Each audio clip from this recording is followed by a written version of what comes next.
Hi అండి, నమస్తే. Welcome to ఎంఆర్స్ food stories. నా పేరు రాజేశ్వరి. ఈరోజు మన ఎంఆర్స్లో పొంగల్ చేస్తున్నానండి. చాలా బాగుంటుంది. ముందుగా ఒక గ్లాస్ రైస్ తీసుకోండి. అలాగే సగం గ్లాస్ కంటే కొంచెం ఎక్కువ పెసరపప్పు తీసేసుకోవాలి. దీన్ని మనం లైట్గా ఫ్రై చేసుకోవాలండి. పెసరపప్పుని లో ఫ్లేమ్లో పెట్టుకొని 2 మినిట్స్ అలా వేపుకోండి.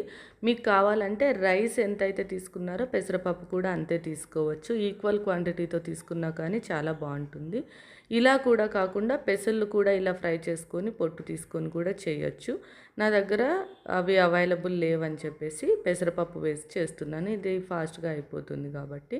చూడండి, ఇలా వేపుకొని చల్లారిన తర్వాత పెసరపప్పుని రైస్లో వేసుకొని 2 సార్లు బాగా కడిగేసుకొని కుక్కర్లో వేసేసుకోవాలండి. ఇప్పుడు మనం ఇందులోకి వాటర్ యాడ్ చేసుకుందాం. 1.5 గ్లాస్ అయితే అయ్యింది కదా పెసరపప్పు రైస్.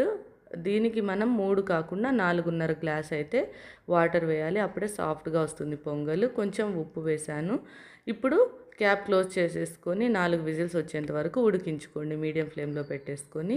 ఇప్పుడు పెసరపప్పు ఇవి ఉన్నాయి కదా మిరియాలు, వీటిని నేను డైరెక్ట్గా వేయనండి. ఇలా పొడి చేసి వేస్తాను, పిల్లలు ఈజీగా తింటారని. 1/2 స్పూన్ మిరియాలని దంచి పెట్టుకోండి.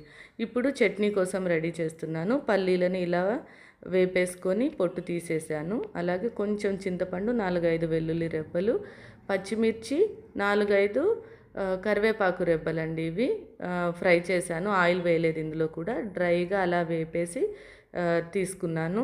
అలాగే కొంచెం జీలకర్ర వేయాలి, 1/2 స్పూన్ అంతా.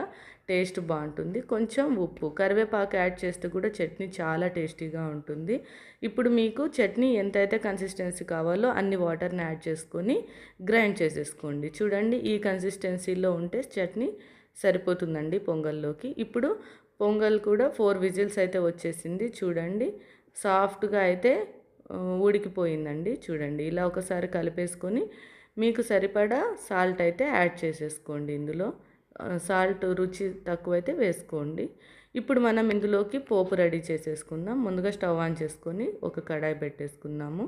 ఇప్పుడు ఇందులోకి నెయ్యి వేస్తున్నాను. ఒకవేళ మీకు నెయ్యి నచ్చకపోతే ఆయిల్ వేసుకోండి. మీకు ఇంకా నెయ్యి తినడం ఇష్టమైతే ఇంకొంచెం నెయ్యి వేసుకున్నా చాలా టేస్టీగా ఉంటుంది. నెయ్యి వేడైన తర్వాత 1/2 స్పూన్ జీలకర్ర వేసాను. అలాగే కాజు వేసుకోండి, చాలా టేస్టీగా ఉంటుంది కాజు వేస్తే. లేకపోతే ఏం పర్లేదండి, ఇది ఆప్షనల్ కాజు.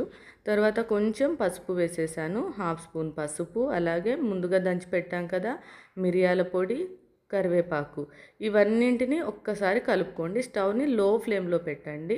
జస్ట్ 5 సెకండ్స్ కలపండి, ఎక్కువ టైం ఏం కలపద్దు దీన్ని. స్టవ్ ఆఫ్ చేసేసుకొని ఇప్పుడు మనం పొంగల్లోకి వేసి కలిపేసుకుంటే మనకి రెడీ అయిపోయినట్టే. మార్నింగ్ బ్రేక్ఫాస్ట్ కానీ నైట్ డిన్నర్కి కూడా చాలా బాగుంటుంది. ఫాస్ట్గా డైజెషన్ అయిపోతుంది, చాలా హెల్దీ. నచ్చితే మన ఛానల్ని లైక్ చేసి సబ్స్క్రైబ్ చేయండి. Thank you for watching.